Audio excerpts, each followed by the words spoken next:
Good day, everyone. Welcome to Blacklogic. 2 years in darkness with Hamas and settling they're free. Hamas has released all 20 living hostages that they had in captivity, and Israel has released over 1,000 of Palestinian prisoners. Trump just declared economic war on China, and every American consumer may feel it. There's an entire chemical facility vanished in seconds, and 18 people never came out. Tens of thousands of disabled students left behind by design. A tech giant shuts the door on U.S. hires, and the fallout could be massive. Now, he was only 13 years of age, and ICE locked him up. A judge said enough. And what did I tell you guys about ICE?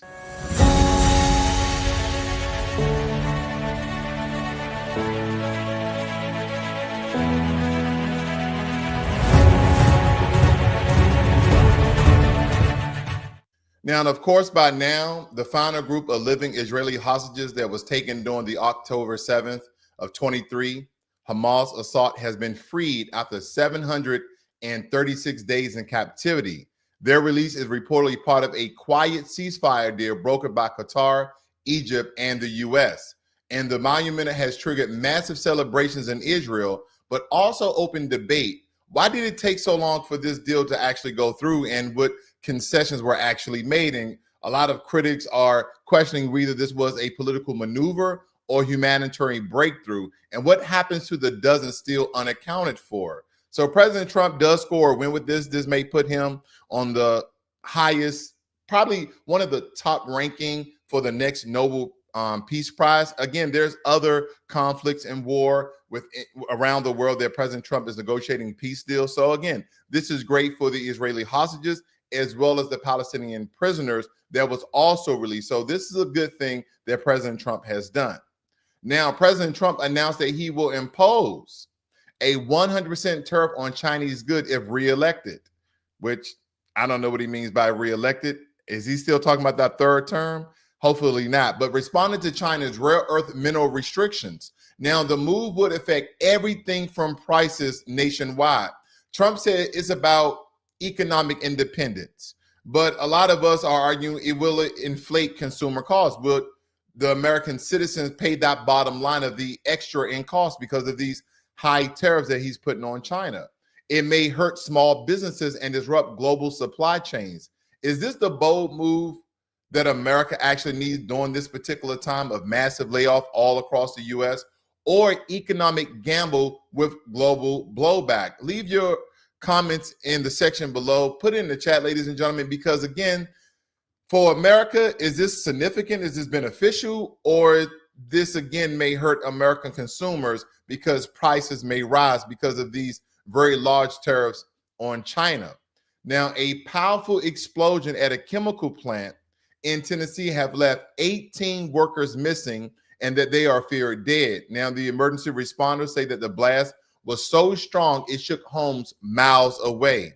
And the facility used for a commercial explosive had previously safety violations that was overlooked. And federal investigators are on site, but locals want to know, how was this disaster allowed to happen? A tragedy, but possibly one that could have been prevented. Where are the inspectors? Now, if you already have safety violations on the book, how did these safety violations get rectified? These are a lot of the questions that people in that particular area in Uwin in Tennessee are actually asking. So I'll keep you guys updated with that as well. Now, in a quiet but devastating move, the Trump administration has gutted the Department of Education's Office of Special Education Programs. He has cut the staff, oversight mechanism, and the funding. And this office ensures that federal compliance for children with disabilities across all 50 states. Now, with what they believe are enforcement hollowed out, and parents are advocates, they feel vulnerable students will face segregation, denial of services, and even discrimination. And the administration argues about efficiency, and critics are saying that it's about neglecting those who need protections the most. So I wonder how America's going to bounce back through all of these cuts of the Department of Education and the dismantling thereof, and the special programs that the Department of Education was actually having. Now, this company right here is a very large company in America, and of course, as well as in India, We're talking about India's Tata Consultancy Services. They have announced it will stop new H-1B visa hiring in the U.S., citing legal uncertainty after new visa hikes and restriction pushed by Trump administration. And this move could basically cause a brain drain that they're stating and force companies to shift talent overseas. And it's also a warning sign that American immigration crackdown may be pushing innovation out of the country. Well, that's some of my thoughts, but I think that a lot of my thoughts, and I've been standing by this for a very long time, especially in the past month or so here, is that this is a good thing for America. So this particularly consulting services is out of India, but is stationed here in America, and it's always recruiting the top talent out of India, and most likely in the technological field.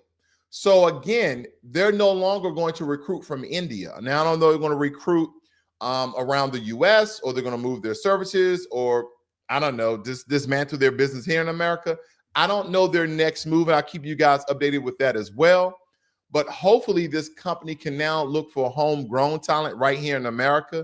And again, any American businesses that are overseas, I believe they should hire majority of their workforce for those foreign nationals in their own, whether or not, they're nationals in their country.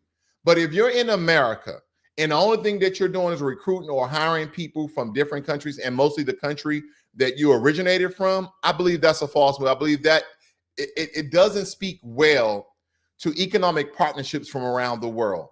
And that if you are from another country and you build a business, and this is just my opinion, majority of your workers, majority of your employees need to be American. Or if America had businesses in other countries, majority of their employees should be of that country, should be their national countrymen and women. That is just my belief.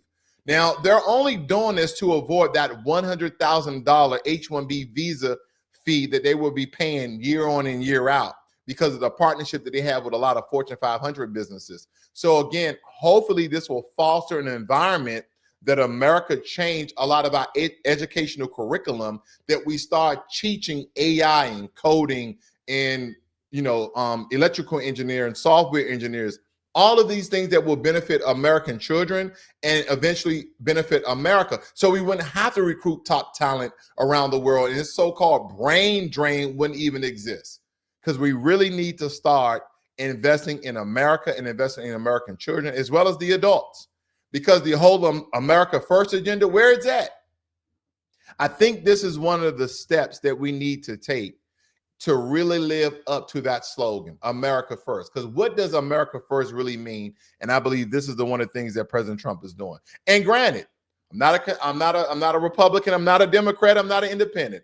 I just want to tell the truth, what's best for America. And I think that this whole divide that we have, is the reason why the shutdown is because of the Democrats. It's because the Republicans want to cut out health care. No, let's just look for the benefit of America. And this, in my opinion, benefits America. I wonder what you guys' thoughts on that as well.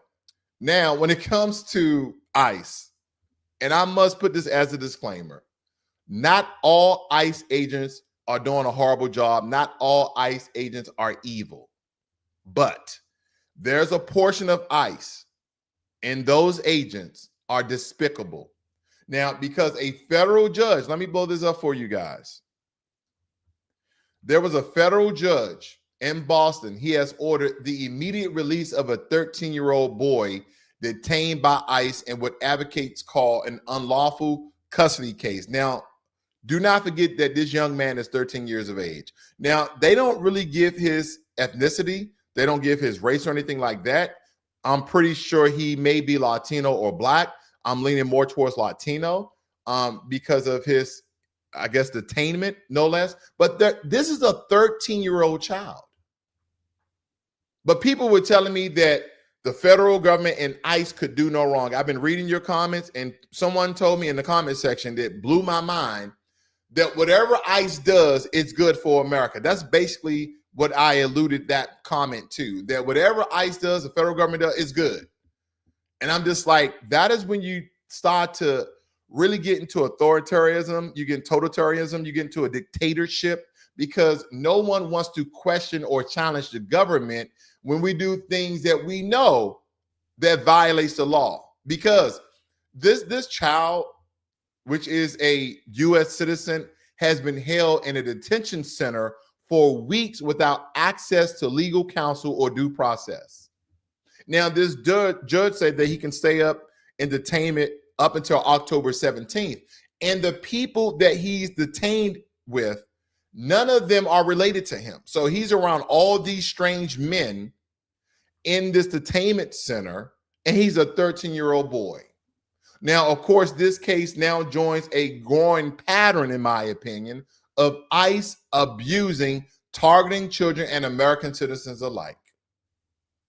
So why is he in a detainment facility in ICE if he is an American citizen? And he has no guardian that's being detained with him. So he's around all these strangers and strange people and strange men in this facility, and they haven't given a reason. We can get some into the details of this particular story. I just want to show you very quickly. Now it says, in an order Friday, Judge Richard Stearns told ICE and the Department of Homeland Security that the boy must be released by Tuesday unless they can provide legitimate grounds for his detainment. They do not have currently legitimate grounds, because they would present that to the judge, would they not? Okay, he committed a crime. He did this, he did that. Here's the paperwork. Here's the evidence, judge. Okay, we understand. Let's look for his parents.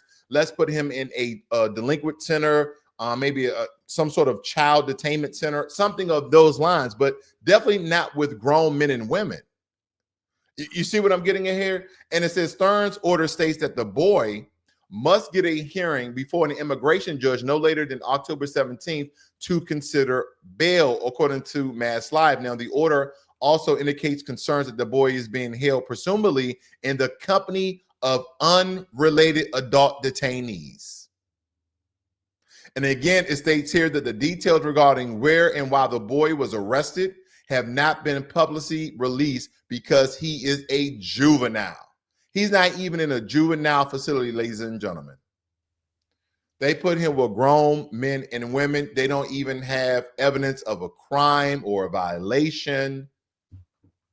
They didn't say that he was lost and he was looking, for his parents or some family members.